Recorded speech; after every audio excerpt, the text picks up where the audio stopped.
domestics, and I'm just going to give you a couple of extra tips about cleaning in people's homes, like I'm meaning for a normal domestic clean. So there's different types of cleans. This is not a moving out clean, this is not a spring clean, this is just a normal type domestic clean. So for a start, when you first go into a job, you're going to have to really make a decision about how you're going to spend your time.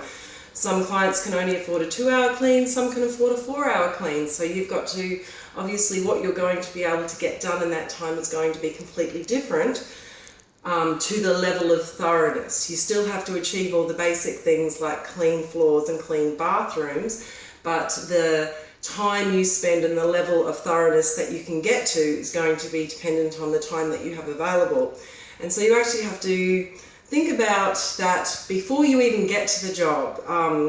Or, you know, in a new job, you usually know how many bathrooms or how many bedrooms, or you can look online, you can sometimes even see the insides of people's houses these days, and get an idea of what you're getting in for.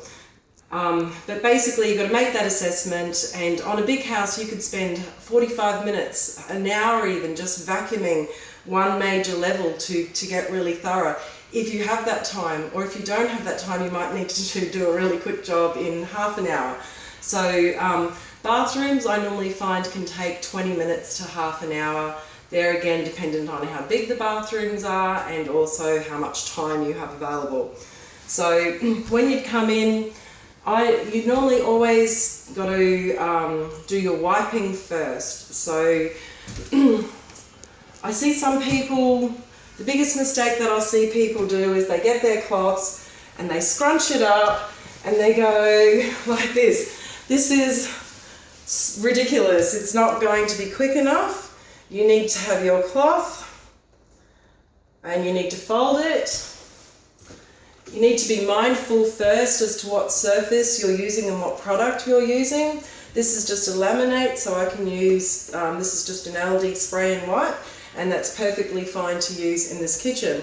But other kitchens have got marble benches or stone benches, and in that case you need to actually buy a specific product easily available from Coles or Woolworths that is pH neutral, and you will be able to use that on granite and marble without causing any damage whatsoever. So in this instance, for a start, in these bottles have different settings. Now at the moment this setting is on spray, or over here is you've got a more pointy spray. So there's two different nozzle settings on most of these types of tips. So as you can see, rather than just doing little movements like this, I'm doing big movements. And instead of rinsing my cloth out, all I need to do is turn my cloth around to the fresh side and give that a wipe to rinse that off. And you also remember that this is another edge here. You can't just wipe the top and forget about the edges. A lot of things people forget to do or don't do is clean the kitchen cupboards, and that makes such a difference, not only to the smell of the kitchen, but you know, the kitchen cupboards are designed to not show the dirt, but if you actually look really closely you'll always find plenty of dirt, and you need to be mindful to go around the handles, all of the handles. That's a mark and that won't come off because, yes, that's another story. But anyway, so you'd get all the benches done. You'd start at the high ones and then you'd go down to the low ones, and you'd also wipe the windowsills. So that's another thing, you know, if you get just these simple routines in place, you just do it without thinking.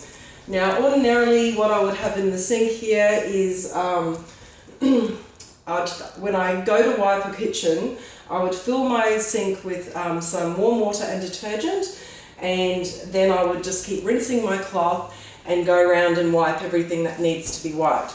With the oven, you'd always just give it a wipe on the inside of the door and around the handle and of course all the top surfaces.